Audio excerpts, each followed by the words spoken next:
Tá anáthas ar an beannachtaí na Fhéile Pádraig a sheoladh chuig muintir na hÉireann, agus chuig ár muintir agus ár gáidear fud an domhain. Is é lála Pádraig an lá go dagamid le chéile chun ár gultúr agus ár naireacht heifir a ciúra.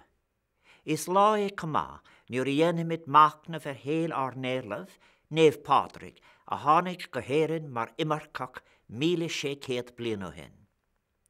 Is scéalaí atá inste a rís agus a rís eile, glúna ní glúin, ag gach éireannig a dag a ód dúchais, chun bailte agus chun pobil nniu a bhunú I dtíre th lear.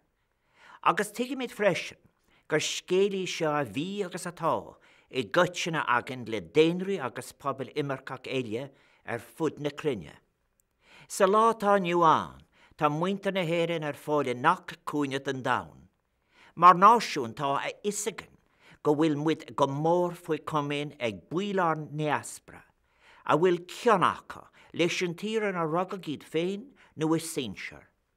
Trí tacaíocht flathúil agus spráige a thuirtóibh siúd a dansa bhaile, agus ag cabhrúlú ón éireanniu a aimseirta agan inniu a crothú agus a bhúnlú.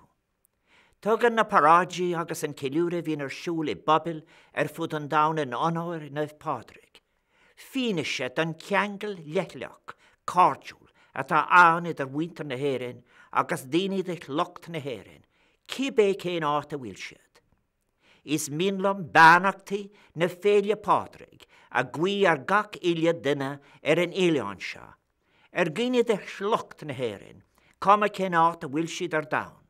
Ar is siúd a cabhraíonn leo agus a cuireann fáilte rompa, agus ar is siúd a bhfuil bá agus cáirte san na gríocha le hÉireann agus le muintir na hÉireann.